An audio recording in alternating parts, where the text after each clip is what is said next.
Hello guys, welcome to the channel enjoy learning science. So हमारे last video में हमने हमारे चैप्टर 3 की एक्सरसाइज डिस्कस की थी, जिसके साथ हमारा चैप्टर 3 कंप्लीट हो गया। ठीक है, और आज हम अपना 4th चैप्टर स्टार्ट करेंगे, दैट इज हीट। और उससे पहले अगर आप हमारे चैनल पर नए हैं तो इस चैनल को सब्सक्राइब कर दें, और अगर आपको वीडियो अच्छी लगे तो उसे लाइक करें, शेयर करें। So let's start. In chapter 3, you learned that woolen clothes are made from animal fibers. You also know that cotton clothes are made from plant fibers. We wear woolen clothes during winters when it is cold outside. Woolen clothes keep us warm. We prefer to wear light colored cotton clothes when it is hot. These give us a feeling of coolness. You might have wondered why particular types of clothes are suitable for a particular season. अब कहते हैं कि आपने chapter 3 में पढ़ा है कि जो वुलन क्लोथ्स हैं वो एनिमल फाइबर से बनते हैं और जो कॉटन क्लोथ्स हैं वो प्लांट फाइबर से बनते हैं। ठीक है, जो वुलन क्लोथ्स हैं वो हम विंटर्स में वियर करते हैं और वो हमें वार्म देते हैं, लेकिन जो कॉटन क्लोथ्स हैं वो हम समर सीजन में वियर करते हैं। ठीक है, तो वो हमें कूलनेस प्रोवाइड करते हैं।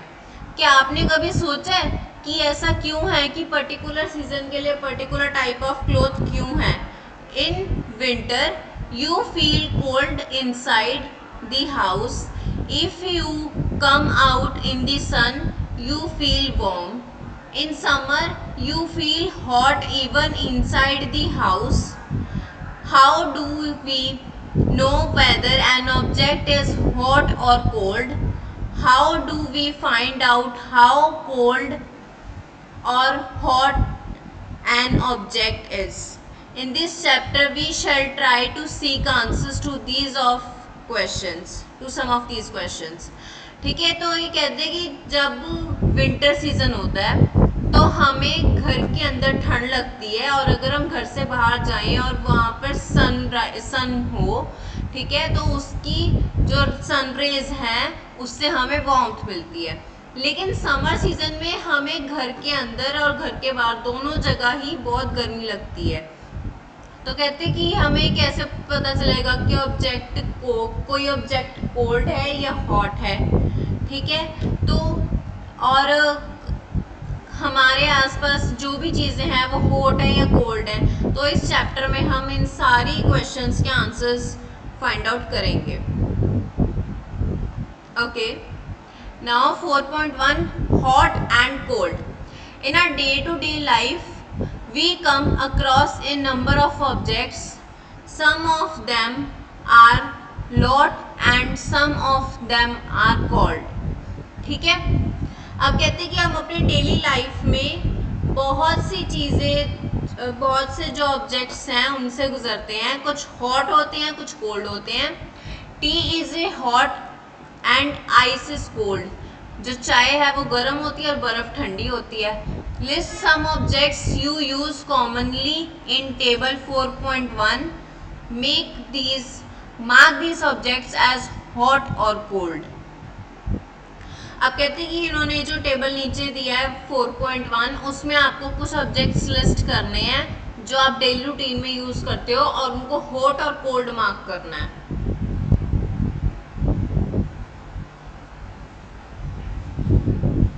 ठीक है, तो ऑब्जेक्ट्स तो इन्होंने दिए ही हुए हैं, इनको हॉट और कोल्ड मार्क करते हैं। अब जैसे आइसक्रीम है वो इन्होंने कोल्ड मार्क की हुई है। ठीक है, spoon in A tea cup, तो वो क्या हो जाएगा?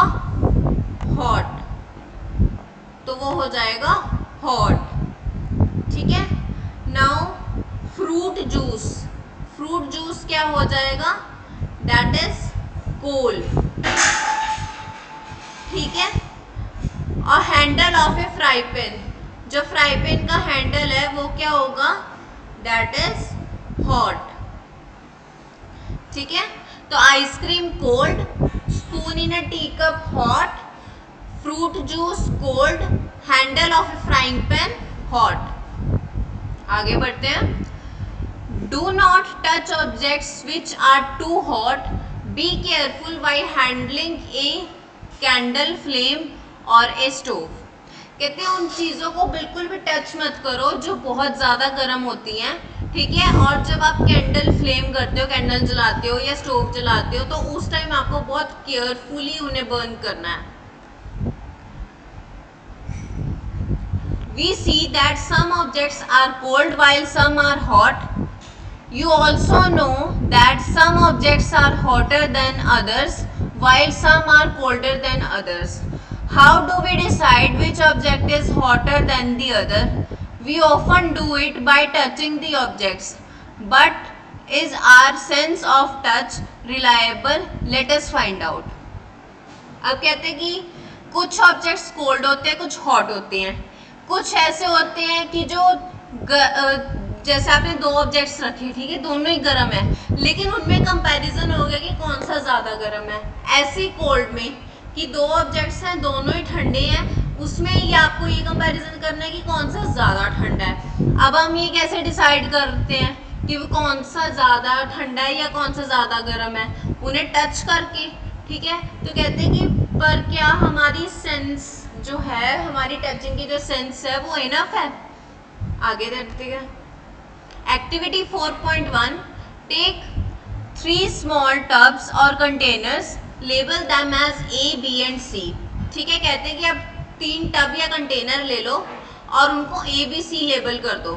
Put cold water in mug 1, A में कोल्ड वाटर, हॉट वाटर इन B, B में हॉट वाटर और C में दोनों का mix. Make sure that water is not so hot that you burn your hand. वो कहते हैं कि जो वाटर है वो गर्म होना चाहिए, लेकिन इतना भी नहीं कि आप अपना हाथ ही जला लो। अब इन तीनों में हमने क्या किया, पहले में कोल्ड वाटर, सेकंड में हॉट, थर्ड में दोनों का मिक्स, और इनको टच करके हमें सेंस करना है कि क्या जो हमने वाटर लेबल किया है वो सही है। Now dip your left hand in mug A and the right hand in B.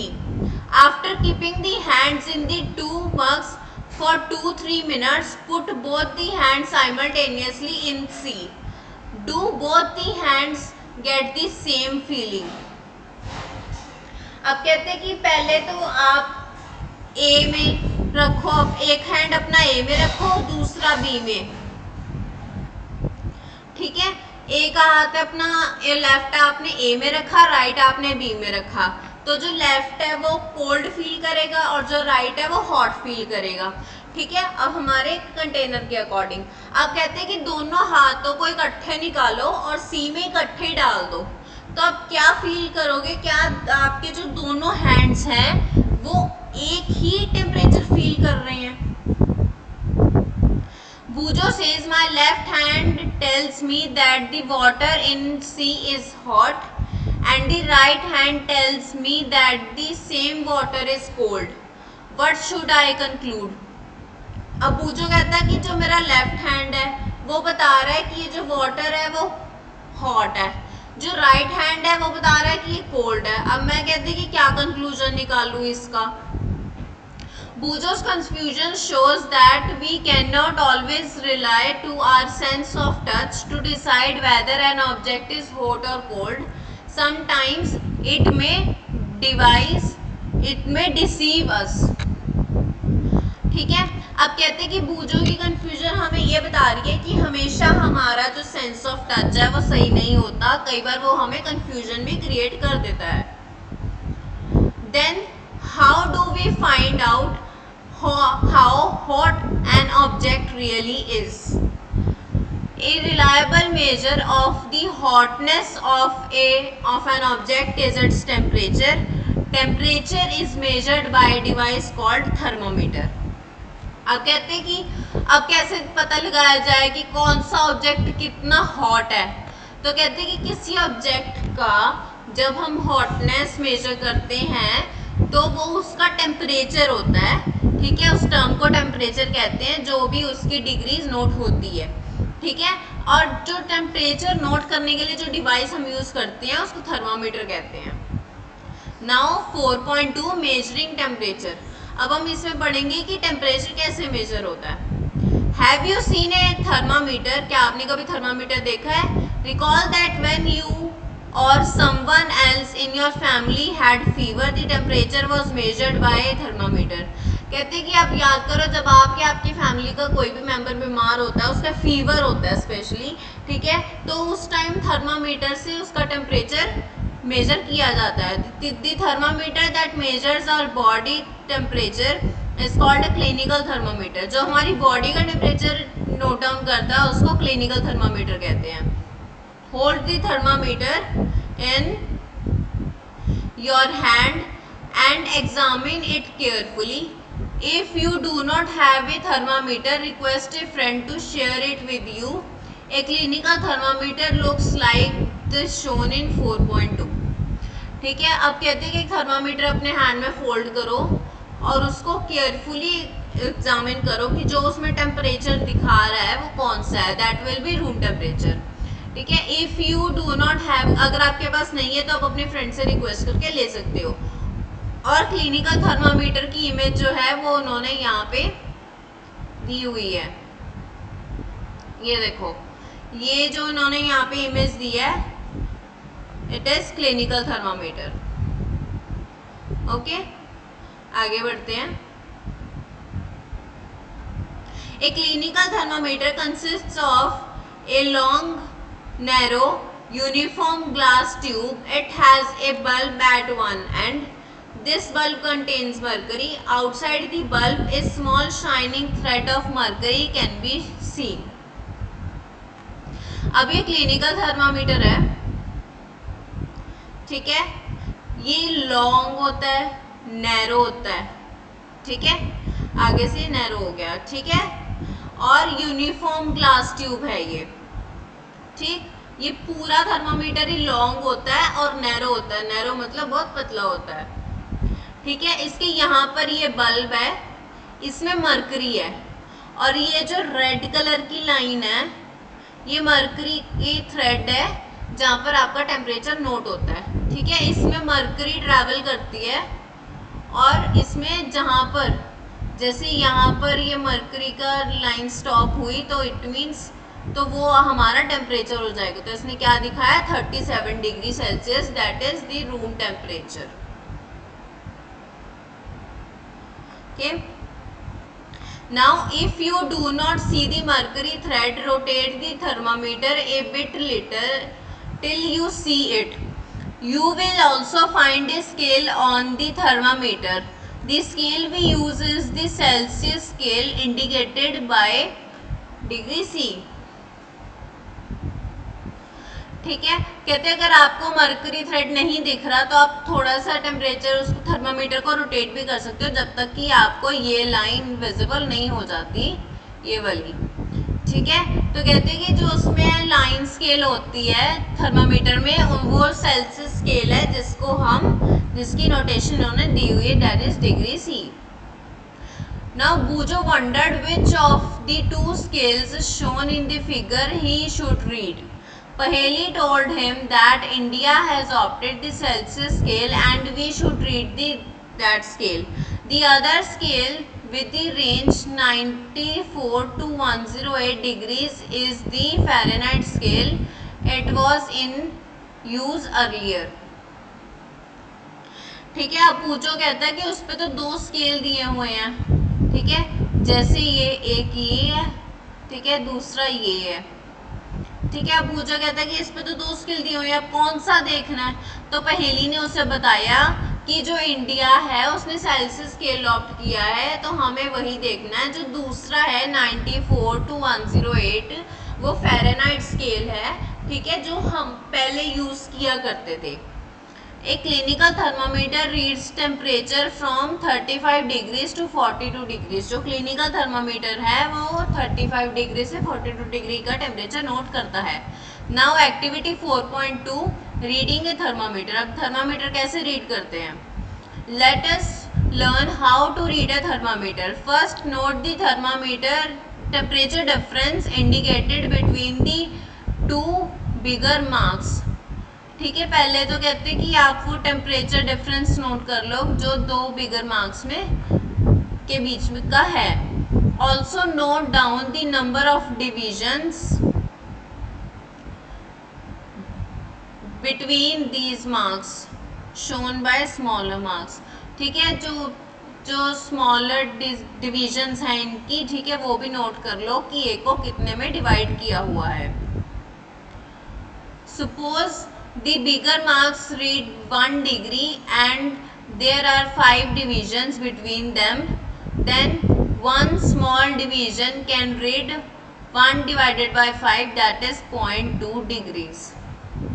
अब उन्होंने यहाँ पे एग्जांपल भी दे दी, कहते हैं कि सपोज की जो एक बिगर मार्क है, ठीक है, वो 1 डिग्री शो करता है और उसके आगे 5 डिविजन्स हैं, तो उस 1 डिग्री को कितने पार्ट्स में, 5 पार्ट्स में डिवाइड करोगे तो जो एक पार्ट है वो 0.2 डिग्री शो करेगा।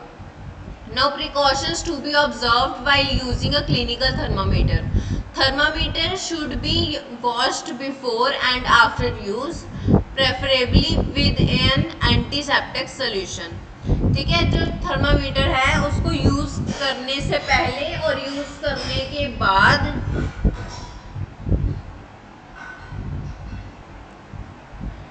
ठीक है, स्पेशली वो कहते हैं कि अगर आप एंटीसेप्टिक सॉल्यूशन प्रेफर करो then it will be better.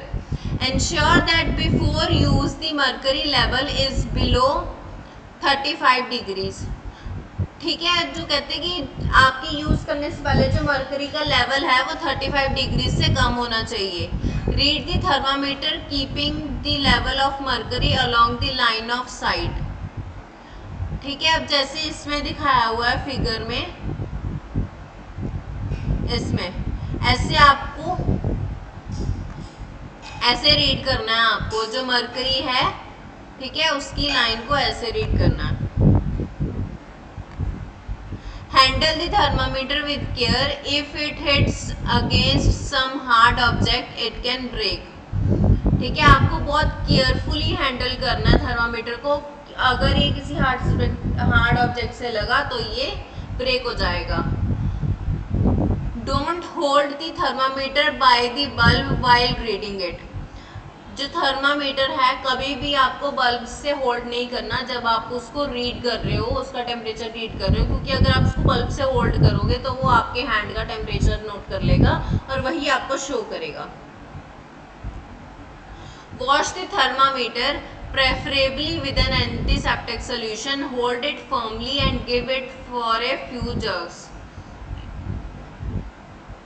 अब जो थर्मामीटर है उसको एंटीसेप्टिक सोल्यूशन से वॉश करके, ठीक है, उसको फर्मली होल्ड करना है, बहुत केयरफुली होल्ड करना है, जेंटली होल्ड करना है और उसको 2-3 जर्क्स देने हैं ताकि जो सोल्यूशन उस पे बल्ब पे लगा है वो रिमूव हो जाए। The jerks will bring the level of mercury down, ensure that it falls below 35 degrees। ठीक है, तो उसका टेम्परेचर भी लो हो जाएगा और आपने ध्यान देना है कि जो टेम्परेचर है वो 35 से कम होना चाहिए। Now place the bulb of the thermometer under your tongue. अब इसको थर्मामीटर की जो बल्ब है उसको अपनी टंग के नीचे रखना है for 1 minute. After the minute take the thermometer out and note the reading. This is your body temperature. The temperature should always be stated with its unit, degree Celsius। What did you record as your body temperature? अब कहते हैं कि 1 minute के बाद आप thermometer निकाल लो और उसकी रीडिंग नोट करो। जो भी रीडिंग आएगी वो आपको बॉडी का टेम्परेचर होगा और जो वो बॉडी टेम्परेचर है वो हमेशा डिग्री सेल्सियस में नोट होता है। ठीक है, आप कहते हैं कि आपने क्या रिकॉर्ड किया, क्या टेम्परेचर था आपकी बॉडी का। The normal temperature of human body is 37 degree Celsius. No daily temperature is stated with its unit. आप कहते हैं जो नॉर्मल ह्यूमन बॉडी टेम्परेचर है वो 37 डिग्री सेल्सियस होता है। ठीक है, आपको ये हमेशा ध्यान रखना है कि जो क्लिनिकल थर्मामीटर का टेम्परेचर है वो डिग्री सेल्सियस में ही नोट किया जाता है और जब भी आप टेम्परेचर लिखोगे तो साथ में उसका यूनिट लिखना बहुत ज़रूरी है ताकि पता लगे कि जो भी रीडिंग है वो डिग्री सेल्सियस की है या फ़ारेनहाइट की है। पहेली measured her body temperature.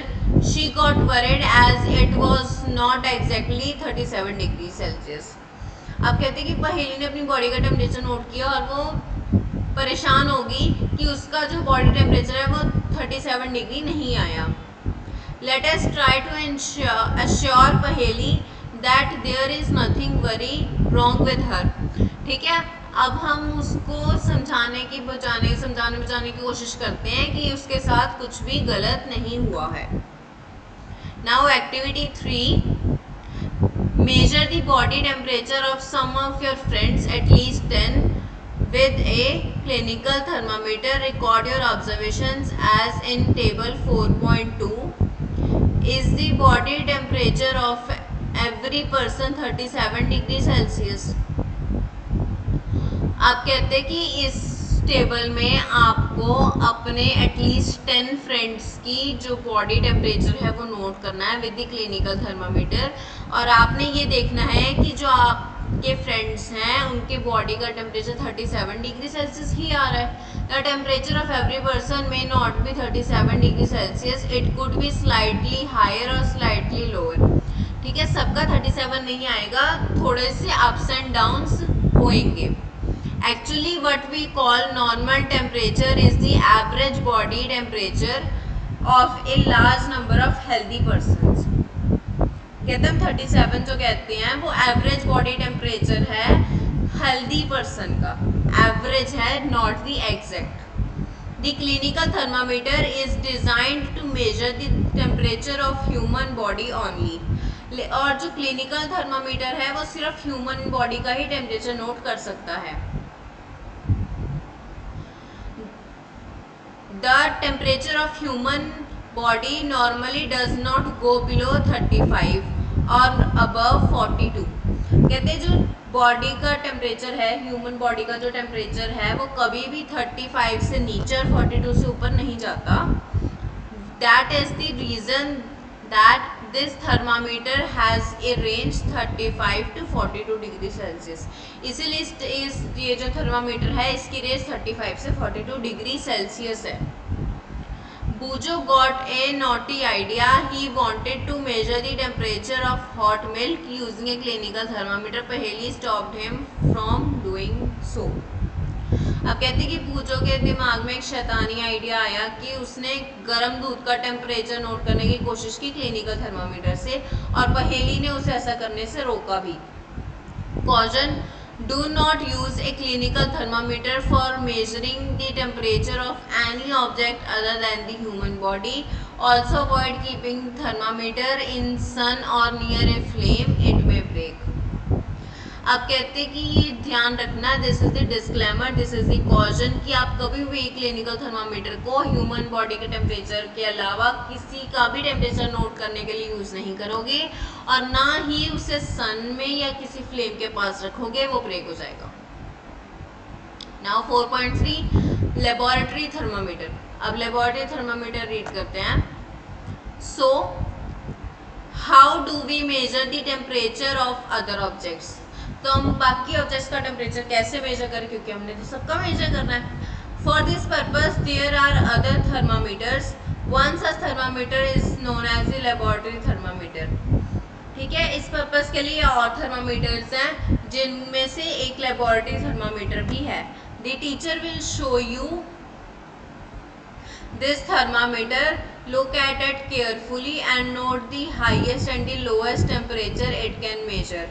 The range of a laboratory thermometer is generally from -10 to 110 degrees Celsius. Also, as you did in the case of the clinical thermometer, find out how much a small deviation on this thermometer reads. You would need this information to read the thermometer correctly. अब ये जो इन्होंने दिखाया है that is the clinical thermometer.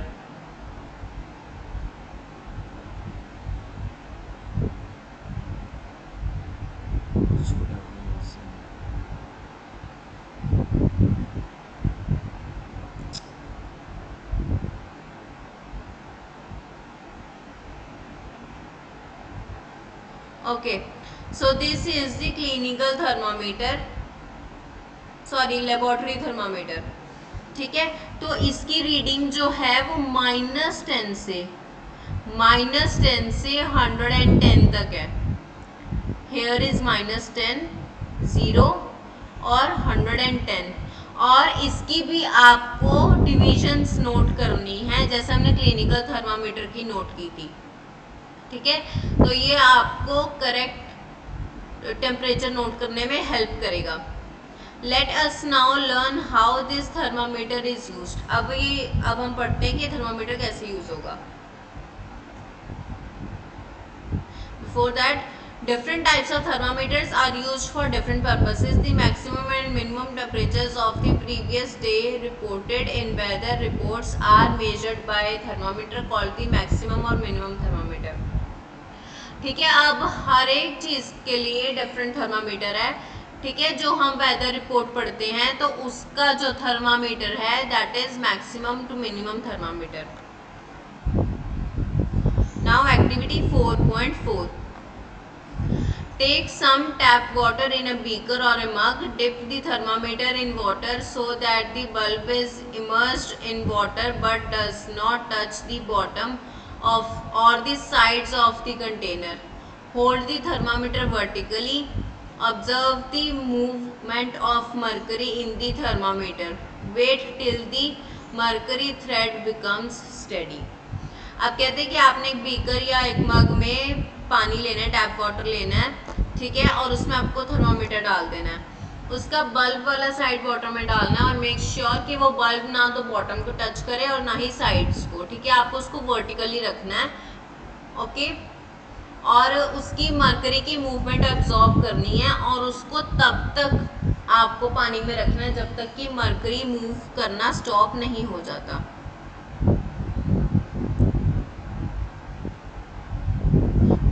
In addition to the precautions to be taken while reading a clinical thermometer, the laboratory thermometer should be kept upright, not tilted. ठीक है, ऊपर हमने क्लिनिकल थर्मामीटर के जो प्रिकॉशंस रीड किए थे वो तो इसमें आती है लेबोरेटरी में। और इन एडिशन टू दैट जो लेबोरेटरी थर्मामीटर है वो हमेशा सीधा रखा जाता है, अपराइट रखा जाता है, जैसे इन्होंने फिगर में दिखाया है, बीकर में रखा हुआ है, ठीक है। कभी भी टिल्टेड नहीं रखा जाता। Bulb should be surrounded by all the sides by the substance of which the temperature is to be measured. The bulb should not touch the surface of the container. ठीक है, जो इसका बल्ब है laboratory thermometer का वो हमेशा जो उसकी सारी साइड्स हैं बल्ब की वो उस मीडियम में होना चाहिए जिसका टेम्परेचर नोट करना है, ना कि सरफेस पे, ना कि सरफेस को टच करना चाहिए, ठीक है। अगर सरफेस को टच करेगा तो वो टेम्परेचर एप्रोप्रिएट नहीं देगा, ठीक है। Note the reading, this is the temperature of water at that time. जो उसका मरकरी का जो टेम्परेचर शो करेगा थर्मामीटर, लेबोरेटरी थर्मामीटर, वो वाटर का उस टाइम का टेम्परेचर होगा। Compare the temperature of water recorded by each student in the class, ठीक है। अब सारे स्टूडेंट्स ही एक्टिविटी परफॉर्म करेंगे तो सारे स्टूडेंट्स का जो वाटर का टेम्परेचर रिजल्ट निकला, जो रिकॉर्ड हुआ, उसको कंपेयर करना है।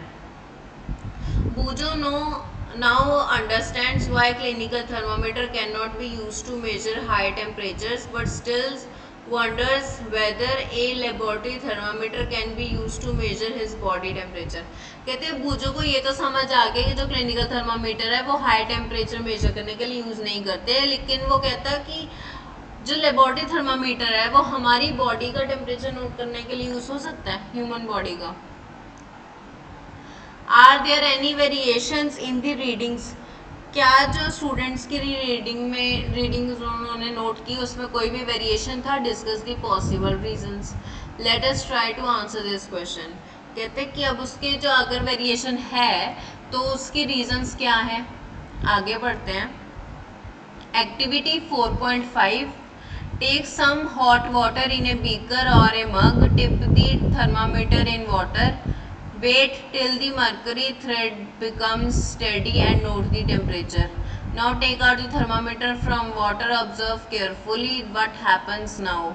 Do you notice that as soon as you take the thermometer out of water, the level of mercury begins to fall? This means that the temperature must be read while the thermometer is in water.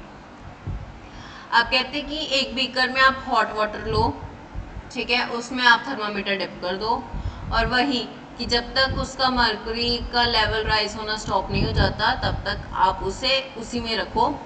जैसे ही वो level stop हो जाता है आप उसे बाहर निकालो पानी से और उसका टेम्परेचर नोट करने की कोशिश करो।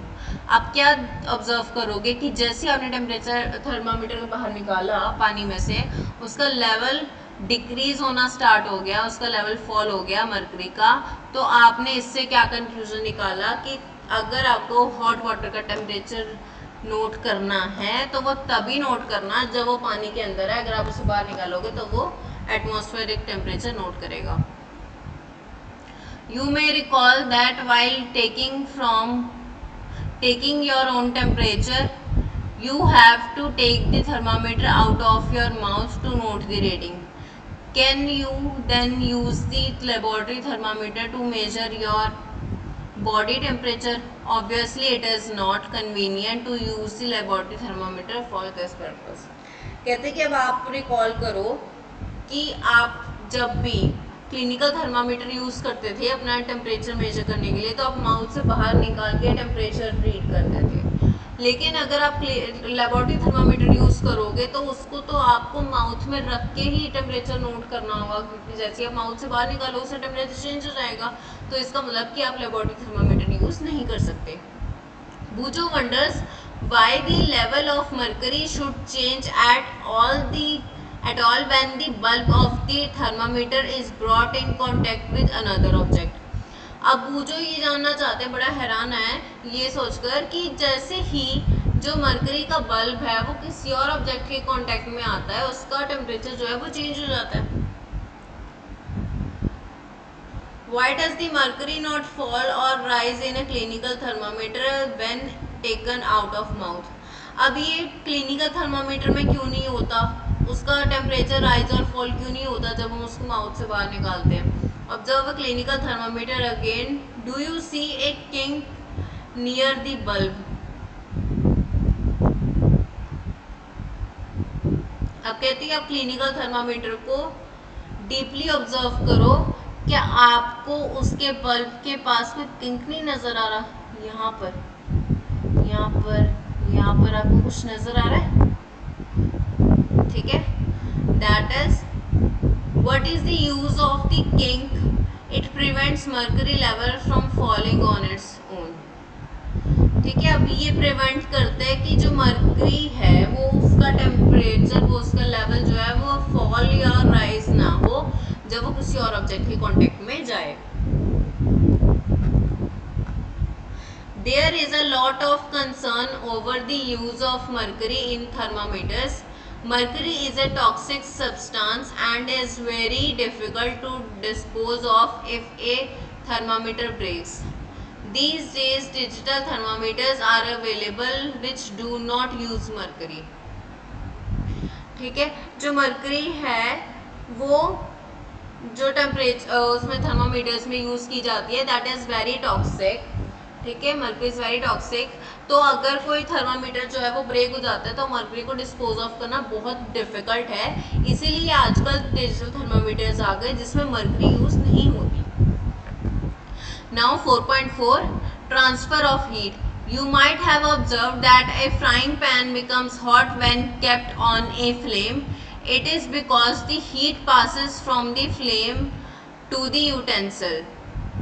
ठीक है, जो फ्राइंग पैन है जब भी हम उसको गैस पे रखते हैं वो बहुत गर्म हो जाता है क्योंकि जो फ्लेम से हीट पास होती है यूटेंसिल से। When the pan is removed from the fire, it slowly cools down. Why does it cool down? The heat is transferred from the pan to the surroundings. आप कहते हैं कि जब उसी पैन को आप गैस से नीचे उतार देते हो तो वो धीरे धीरे ठंडा होना स्टार्ट हो जाता है। ऐसा क्यों होता है? क्योंकि जो उसकी हीट है वो अपने सराउंडिंग्स में पास कर देती है। So you can understand that in both cases the heat flows from a hotter object to a colder object. तो आप इससे ये कंक्लूजन निकाल सकते हो कि जो हीट है वो हॉटर से कोल्डर की तरफ मूव करती है. In fact, in all cases, heat flows from a hotter object to a colder object. How does the heat flow? Let us investigate. कहते हैं इनफैक्ट ये हर एक केस में ऐसा ही होता है कि जो हीट है वो हॉटर से कोल्डर की तरफ मूव करती है. अब कहते हैं कि हीट फ्लो कैसे होता है, उसको पढ़ते हैं. पहेली asks, does it mean that heat will not be transferred if the temperature of two objects is the same. अब पहेली ये जानना चाहती है क्या अगर दो ऑब्जेक्ट्स का टेम्परेचर सेम है तो उसमें हीट ट्रांसफर नहीं होगी. Now activity 4.6, take a rod or flat strip of a metal, say of aluminium or iron. ठीक है, अब कहते हैं कि आप एल्यूमिनियम और आयरन की rod low, fix a few small wax pieces on the road. ठीक है, कुछ वैक्स पीसेस उस पर फिक्स करो. These pieces should be at nearly equal distances. Clamp the rod or to a stand. If you do not find a stand, you can put one end of the rod in between bricks. ठीक है, आप कहते हैं कि आप उसको wax के जो पीसेस हैं उनको इक्वल डिस्टेंसेस पर प्लेस करो और उसको रॉड को जो है एक स्टैंड में फिट कर दो. अगर आपको स्टैंड नहीं मिलता तो आप दो ब्रिक्स के बीच में भी उसे फिट कर सकते हो. और आपको रॉड को ऐसे फिट करना है कि जो वैक्स के पीसीज हैं वो नीचे अर्थ फ्लोर की तरफ हों. ठीक है, now heat other end of the rod and observe. अब एंड दूसरे एंड को हीट करो और ऑब्जर्व करो कि उसमें क्या होता है. What happens to the wax pieces? Do these pieces begin to fall? Which piece falls the first? Do you think that heat is transferred from the end nearest to the flame to the other end? कहते हैं अब आपने क्या observe किया इसमें कि जो wax pieces हैं वो फॉल डाउन होने शुरू हो गए. ठीक है, अब कहते हैं कि जो फर्स्ट पीस है, ठीक है, वो फर्स्ट पीस कौन सा फॉल हुआ? जो नियरेस्ट था कैंडल के.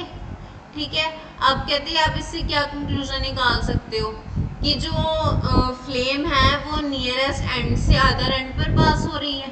The process by which heat is transferred from the hotter to the colder end of an object is known as conduction. अब कहते हैं कि ये जो हीट ट्रांसफर होती है हॉटर से कोल्डर ऑब्जेक्ट की तरफ, तो इस प्रोसेस को कंडक्शन कहते हैं. In solids generally the heat is transferred by the process of conduction. अब कहते हैं सॉलिड्स में जो है वो हीट कंडक्शन के थ्रू ही ट्रांसफर होती है. Do all substances conduct heat easily? क्या सारे सब्सटेंसेस जो हैं उनमें हीट कंडक्शन इजीली हो जाती है? You must have observed that the metallic pan for cooking has a plastic or wooden handle. Can you lift a hot pan by holding it from the handle without getting hurt? कहते हैं अब आपने ये observe किया होगा कि कोई भी मेटल पैन है, ठीक है, उसका हैंडल वुड और प्लास्टिक का होता है. अब कहते हैं कि जो आप उसको हैंडल से लिफ्ट करते हो पैन्स को, तो आप उसको बिना आपको हर्ट हुए आप लिफ्ट कर सकते हो. हाँ, ठीक है. तो activity 4.7, heat water in a small pan or a beaker. Collect some articles such as a steel spoon, plastic scale, pencil and divider. Dip one end of each of these articles in hot water. Wait for a few minutes. Touch the other end. Enter your observation table 4.3. अब कहते हैं कि उन्होंने activity दी है. अब कहते हैं कि आप वाटर को हीट करो एक स्मॉल पैन और बीकर में, ठीक है, और उसमें आप steel spoon, plastic scale, pencil और डिवाइडर डिप कर दो उसका एक एंड, ठीक है, जैसे यहाँ पे इन्होंने किया हुआ है, ठीक है, पेंसिल, स्पून, डिवाइडर और स्केल, ठीक है, और उसको थोड़ी देर के लिए छोड़ दो। उसके बाद उसके दूसरे एंड को टच करो और अपनी ऑब्जर्वेशन को इस टेबल में नोट करो, ठीक है। पहले आर्टिकल का नाम लिखो, फिर उसका मटेरियल कि वो किस मटेरियल से बना है, ठीक है, फिर does the other and get hot और नॉट, ठीक है, फिर आपने लिखना है कि जो उसका दूसरा एंड है वो गर्म हुआ या नहीं। The materials which allow heat to pass through them easily are conductors of heat. Examples: aluminium, iron, copper. The materials which do not allow heat to pass through them easily are poor conductors of heat, such as plastic and wood. Poor conductors are known as insulators. अब कहते हैं जो good conductors of heat हैं, ठीक है, वो जो materials अपने अंदर से जो हीट है वो इजीली पास होने देते हैं, वो गुड कंडक्टर्स ऑफ हीट होते हैं, दैट आर दी कंडक्टर्स, ठीक है, और they are also known as good conductors of heat. और जो जिनसे हीट पास नहीं हो सकती, बहुत डिफिकल्ट है हीट पास करना, उनको पुअर कंडक्टर्स कहते हैं और उनको इंसुलेटर्स कहते हैं, पुअर कंडक्टर्स को, क्योंकि वो इंसुलेट कर रहे हैं ना, वो हीट पास नहीं होने दे रहे। The water and air are poor conductors of heat, water और एयर भी पुअर कंडक्टर्स है, प्लास्टिक और वुड भी पुअर कंडक्टर्स हैं। Then how does the heat transfer take place in these substances, let us find out. कहते हैं जब water और एयर जो है वो पुअर कंडक्टर्स हैं हीट के, तो इन सब्सटेंसेस में से जो हीट है वो कैसे ट्रांसफर होती है, अब हम ये रीड करेंगे। Now activity 4.8, take a round bottom flask, If flask is not available, a beaker can be used. कहते हैं अगर आप राउंड बॉटम फ्लास्क ले लो, अगर फ्लास्क नहीं है तो आप बीकर भी यूज कर सकते हो। Fill it 2/3 with water, उसको 2/3 जो बीकर है, जो वाटर है उसको 2/3 पार्ट उसका वाटर से फिल कर लो। Place it on a tripod, उसको ट्राईपॉड पे रख दो, और some arrangement to place the flask in such a way that you can heat it by placing a candle below it, ठीक है, या तो आप उसको ट्राईपॉड पे रख लो, अगर आपके पास ट्राईपॉड नहीं है तो कोई ऐसा अरेंजमेंट करो कि जिससे आप उसके फ्लास्क के या बीकर के नीचे आप कैंडल लाइट करके उसको हीट कर सको।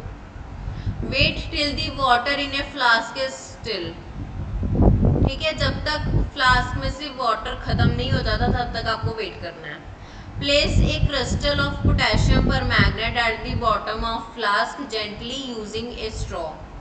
अब आपको स्ट्रॉ की हेल्प से जब वाटर उसमें खत्म हो जाए फ्लास्क में, उसके बाद आपको स्ट्रॉ की हेल्प से जो पोटेशियम परमैंगनेट है उसके क्रिस्टल्स फ्लास्क के बॉटम पे रखने हैं। Now heat the water by placing the candle just below the flask,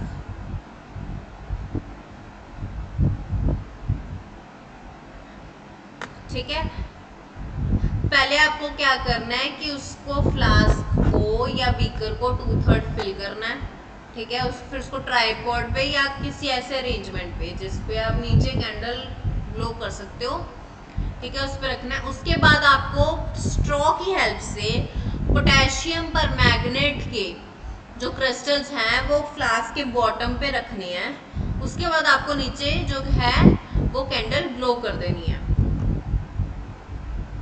Write down your observation in the notebook and also draw a picture what you observe, ठीक है, अब आपने इसका क्या ऑब्जर्वेशन हुई आपकी उसको नोट डाउन करना है और उसकी पिक्चर भी ड्रॉ करनी है।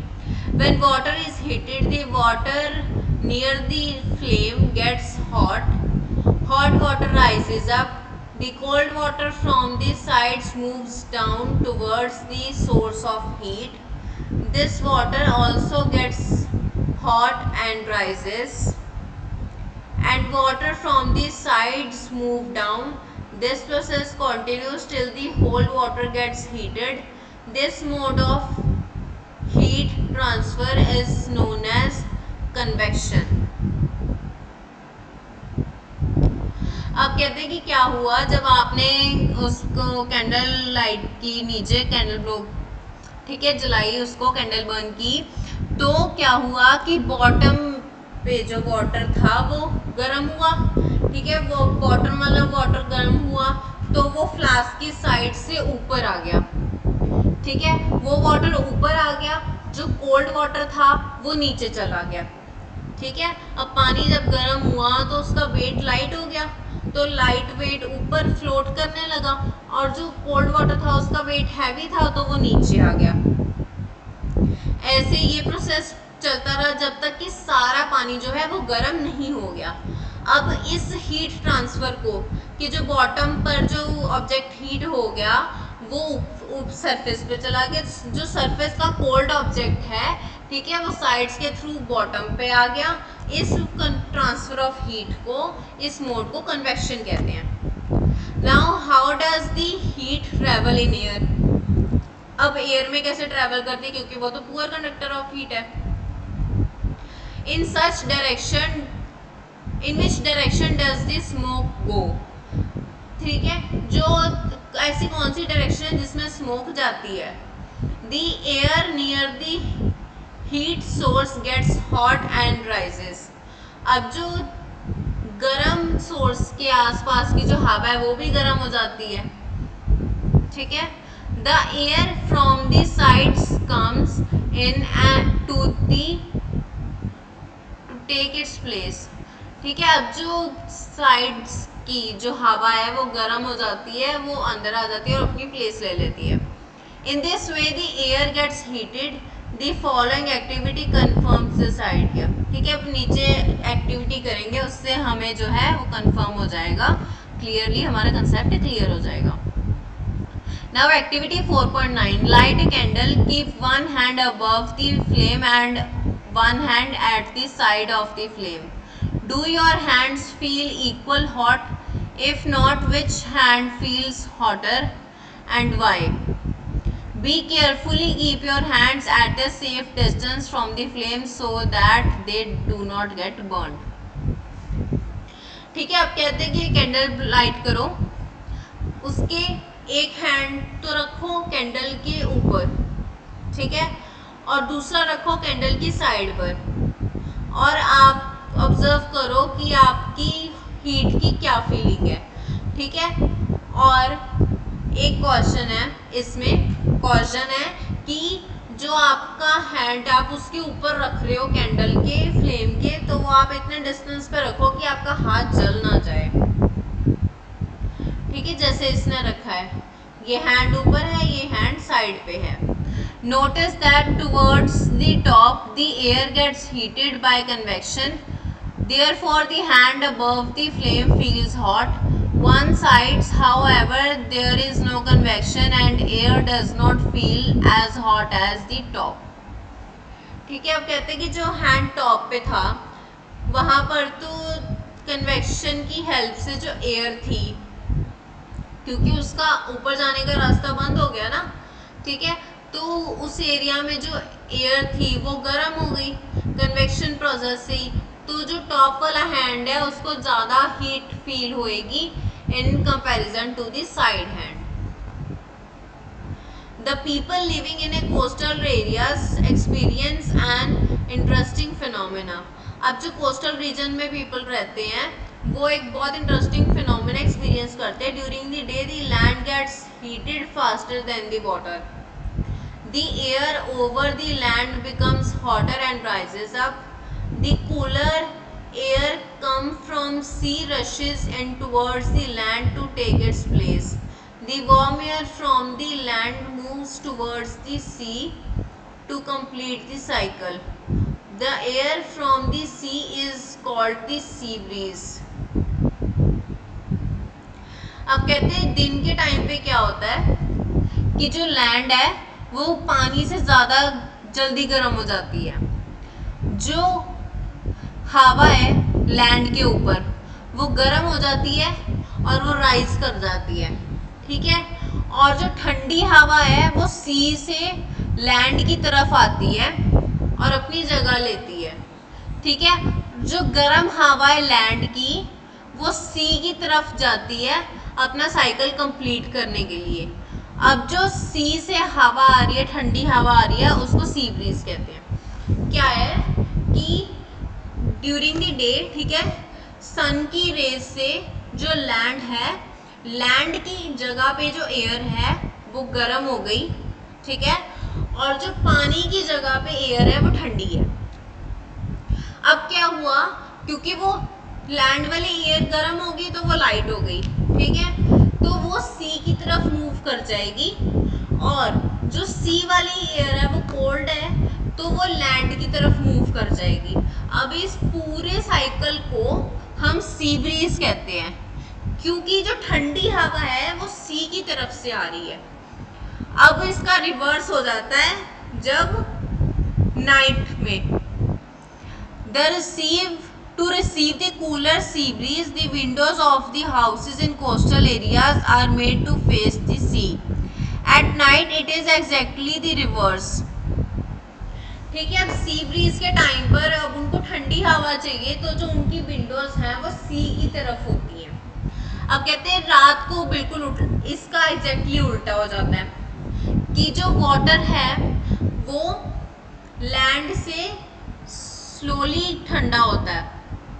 The water cools down more slowly than the land. So the cool air comes from land moves towards the sea. This is called the land breeze. अब रात को क्या है कि जो पानी है वो जो लैंड है वो जल्दी ठंडी हो जाती है और जो पानी है वो लेट ठंडा होता है, ठीक है। तो इसमें क्या होता है कि जो हवा है वो लैंड से सी की तरफ जाती है। अब क्योंकि ठंडी हवा लैंड से सी की तरफ जा रही है और गर्म हवा वाटर से सी से लैंड की तरफ आ रही है तो इसको लैंड ब्रीज कह देंगे। When we come out in the sun, we feel warm.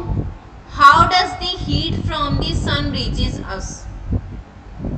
अब कहते हैं कि जब हम सन के कांटेक्ट में आते हैं तो हमें बहुत गर्मी फील होती है, तो जो हीट जो है वो कैसे सन से हमारी तरफ आती है। It cannot reach us by conduction or convection as there is no medium such as air in most part of the space between the earth and the sun. अब जो कहते हैं कि ये जो हीट है वो हमारे पास डायरेक्टली नहीं आ सकती क्योंकि ऐसा कोई भी कंडक्शन और कन्वेक्शन का प्रोसेस नहीं है, क्योंकि इनको तो मीडियम चाहिए और हमारी स्पेस जो अर्थ और सन के बीच में स्पेस है उसमें कोई भी ऐसा मीडियम नहीं है। ये देखो इन्होंने लैंड ब्रीज और सी ब्रीज दिखाया है। This is a sea breeze कि ये जो कोल्डर एयर है वो सी से लैंड की तरफ आ रही है, ठीक है, और जो हॉटर एयर है वो लैंड से सी की तरफ जा रही है। ये लैंड है, ये सी की तरफ जा रही है, ठीक है। और रात को क्या होता है कि जो ठंडी हवा है वो लैंड से सी की तरफ जाती है।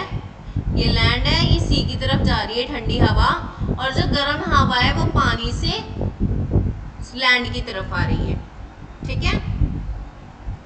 आगे बढ़ते हैं। From the sun the heat comes to us by another process known as radiation. आप कहते हैं क्योंकि उसमें कोई मीडियम नहीं होता तो ये रेडिएशन एक प्रोसेस है जिससे जो हीट है वो सन से हमारी तरफ आती है। The transfer of heat by radiation does not require any medium, it can take place whether a medium is present और नॉट। ठीक है, जो रेडिएशन का प्रोसेस है इसको कोई भी मीडियम नहीं चाहिए और इसको कोई फर्क नहीं पड़ता कि इसके रास्ते में कोई मीडियम है या नहीं। When we sit in front of a room heater, we get heat by this process. A hot utensil kept away from the flame cools down as it transfers heat to the surroundings by radiation. Our body too gives heat to the surroundings and receives heat from it by radiation. आप कहते हैं कि जब हम room में heater के आगे बैठते हैं, ठीक है, तो वहां भी रेडिएशन प्रोसेस के थ्रू ही हमारी तरफ हीट पहुंचती है। ठीक है, अब कोई हॉट यूटेंसिल है, उसको ठंडा होना है, तो वो भी अपनी जो हीट है वो अपने सराउंडिंग को रेडिएशन प्रोसेस के थ्रू ही ट्रांसफर करता है। ठीक है, अब हम भी जो हमारी बॉडी की जो हीट है वो हम अपने एनवायरनमेंट में ट्रांसफर करके एनवायरनमेंट से कूल लेते हैं, कूलनेस लेते हैं, तो वो भी रेडिएशन प्रोसेस से ही है। All hot bodies radiate heat. ठीक है, सारी जो हॉट बॉडीज हैं वो हीट की रेडिएशन के थ्रू ही करती हैं। When this heat falls on some object, a part of that is reflected, a part is absorbed, and a part may be transmitted. The temperature of the object increases due to the absorbed part of the heat. ठीक है, कहते हैं जब heat fall होती किसी भी object के किसी भी पार्ट पर, तो वो क्या करता है, उस पार्ट पे जो है वो हीट एब्जॉर्ब भी हो जाती है और कई बार ट्रांसमिट भी होती है। ठीक है, तो जो टेम्परेचर है उस ऑब्जेक्ट का वो राइज हो जाता है, क्योंकि उस पार्ट पर जो किसी पर्टिकुलर पार्ट पर जो है वो हीट एब्जॉर्ब होती है। Why are you advised to use an umbrella when you go out in the sun. ठीक है, आपको ये एडवाइस क्यों किया जाता है कि आप अम्ब्रेला यूज करो जब आप भी सन के कांटेक्ट में हो।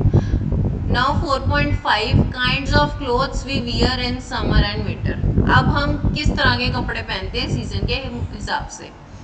You know that in summer we prefer light colored clothes and in winter we usually wear dark colored clothes. Why it is so? Let us find out.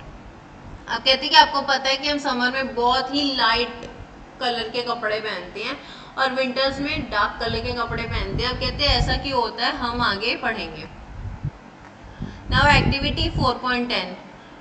Take two identical tin cans, paint out the surface of one black and of one white.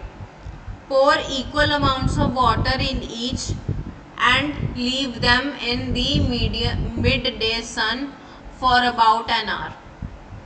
अब कहते हैं कि दो same तरह के cans लो, tin cans, एक पर black paint करो, उसका आउटर सरफेस जो है, ठीक है, बाहर का जो पोर्शन है उसको, एक को ब्लैक पेंट करो, एक को वाइट पेंट करो और दोनों में ही इक्वल अमाउंट ऑफ वाटर पोर कर दो और दोनों को ही सन के कांटेक्ट में छोड़ दो दिन में, जो मिड डे सन होता है। ठीक है, अराउंड 12 और afternoon. Measure the temperature of water in both the cans. Do you find any difference in the temperatures. ठीक है, और दोनों में थर्मामीटर लगा दो ताकि उनका टेम्परेचर जो है वो नोट कर सके और दोनों के टेम्परेचर को नोट करो। क्या आपको दोनों के टेम्परेचर में कोई डिफरेंस लगता है? When often used, in which can is the water warmer? You can feel the difference when by touching water in the two cans. कहते हैं अब किस में जो है वो आपको पानी गर्म लगेगा और आप ये डिफरेंस अपने टच करके, वाटर को टच करके भी फील कर सकते हो। Now when we often use electricity and fuels like coal or wood to keep our houses cool or warm, is it possible to construct buildings that are not affected much by heat and cold outside? This can be done by constructing outer walls of buildings so that they were trapped layers of air. One way of doing this is to use hollow bricks which are available these days. कहते हैं कि आप जब आप electricity use करते हो या fuels use करते हो, जैसे कोल और वुड है, अपने हाउसेस को गर्म और ठंडा रखने के लिए, ठीक है, तो क्या ये पॉसिबल है कि आप ड्यूरिंग कंस्ट्रक्शन जो है अपनी बिल्डिंग्स को इस तरह कंस्ट्रक्ट करो कि वो हीट और कोल्ड जो है वो आउटसाइड अफेक्टेड ना हो। तो कहते कि जब आप अपना हाउस कंस्ट्रक्ट करते हो या कोई भी बिल्डिंग कंस्ट्रक्ट होती है तो उसमें आप उसकी लेयर्स जो है बिल्डिंग की वो एयर ट्रैप ना कर सके, तो उसके लिए आप हॉलो ब्रिक्स यूज़ कर सकते हो जो आजकल अवेलेबल होती हैं टू मेंटेन द टेम्परेचर। ठीक है, so now activity 4.11, fill 2 cans used in activity 4.10. ठीक है, ये जो ब्लैक और वाइट कैंस हमने यूज किए हैं with the same amount of hot water at the temperature, same temperature that is 60 degree Celsius. Leave the cans in a room और in a shade. Note the temperature of water after 10 to 15 minutes. Does the temperature of water in both the cans fall by the same amount? अब कहते हैं कि दोनों वही cans लो, black और white, ठीक है, और दोनों में ही सेम अमाउंट ऑफ वाटर डालो with same temperature that is 60 degrees. ठीक है, दोनों वाटर का टेम्परेचर जो है वो 60 डिग्री होना चाहिए और उसको किसी शेड में, ठीक है, या फिर रूम में रख दो जहाँ पर उसको धूप ना मिले. ठीक, तो और उसको जो वाटर का टेम्परेचर है उसको 10 to 15 after 10 to 15 minutes note करो. तो अब क्या नोट करते हो कि जो दोनों वाटर का टेम्परेचर है वो इक्वल अमाउंट से फॉल हुआ है. Do these activities suggest to you the reason why it is more comfortable to wear white or light colored clothes in the summer and dark colored clothes in the winter. Dark surfaces absorb more heat and therefore we feel comfortable with dark colored objects in the winter. Light colored objects reflect most of the heat that falls on them and therefore we feel more comfortable wearing them in the summer. अब कहते हैं कि इसमें आपने क्या observe किया कि जो वाइट कलर का कैन था उसमें जो पानी है वो उसका टेम्परेचर ज़्यादा फॉल था as compare to the black colour water, black colour can water. ठीक है, ऐसा क्यों है? क्योंकि समर्स में जो वाइट और लाइट कलर के क्लोथ्स हैं वो ज़्यादा से ज़्यादा हीट रिफ्लेक्ट करते हैं. ठीक है, इसलिए हम उन्हें समर में प्रेफर करते हैं और जो ब्लैक और डार्क कलर के ऑब्जेक्ट्स होते हैं वो ज़्यादा से ज़्यादा हीट एब्जॉर्ब करते हैं, इसलिए हम उन्हें विंटर्स में प्रेफर करते हैं.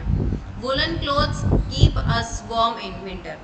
In winter, we use woolen clothes. Wool is a poor conductor of heat. Moreover, there is air trapped between the wool fibers. This air prevents the flow of heat from our body to cool surroundings, so we feel warm. अब कहते हैं कि winters में हम woollen clothes use करते हैं क्योंकि जो वूल है वो पुअर कंडक्टर ऑफ हीट है. ठीक है, और इन एडिशन टू दैट इसमें जो वूल फाइबर्स हैं उसमें एयर ट्रैप हो जाती है. ठीक है, जो हमारी बॉडी के सरफेस को गर्म रखती है और सराउंडिंग को ठंडा. ठीक है, तो इसलिए हमें गर्माहट फील होती है.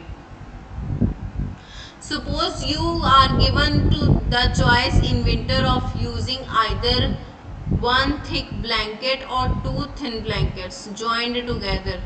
What would you choose and why? Remember that there would be a layer of air in between the blankets. ठीक है, आप कहते हैं कि अगर आपको विंटर में चॉइस दी जाए कि आपको एक थिक ब्लैंकेट चाहिए या फिर टू थिन ब्लैंकेट्स को ज्वाइन करके आपको वो लेना है. ठीक है, आप कौन सा चूज करोगे और क्यों?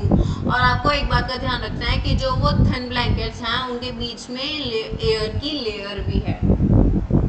ठीक है,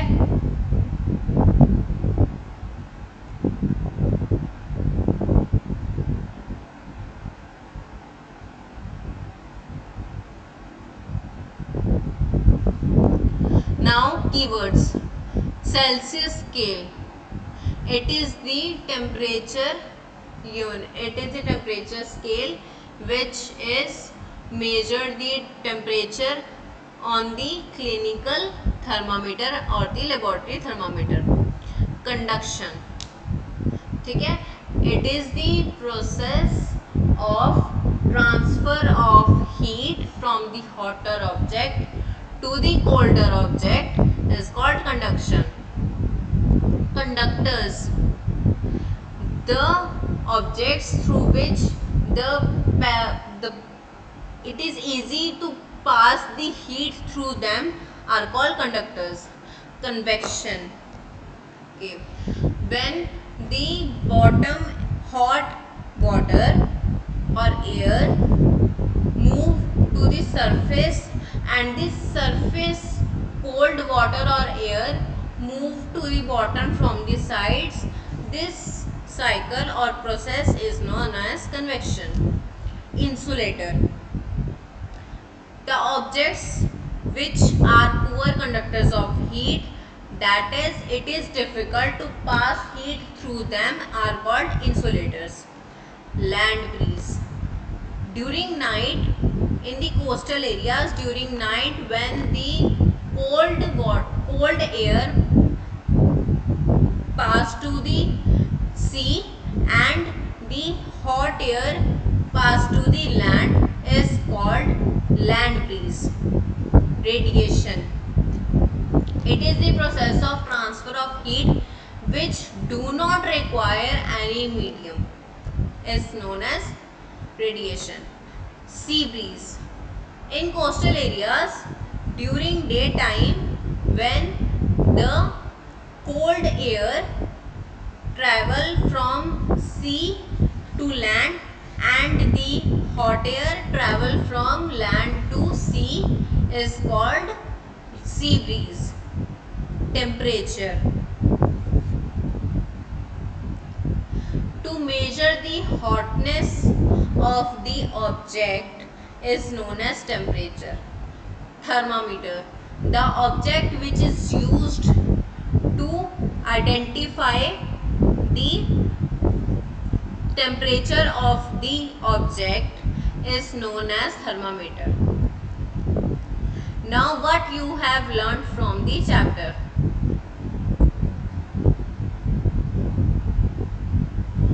Our sense of touch is not always a reliable guide to the degree of hotness of an object. Temperature is a measure of the degree of hotness of an object. Thermometer is a device used for measuring temperature. Clinical thermometer is used to measure our body temperature. The range of this thermometer is from 35 degrees Celsius to 42 degrees Celsius. For other purposes, we use the laboratory thermometers. The range of these thermometers is usually from -10 degrees Celsius to 110 degrees Celsius. The normal temperature of the human body is 37 degrees Celsius. The heat flows from a body at a higher temperature to a body at a lower temperature.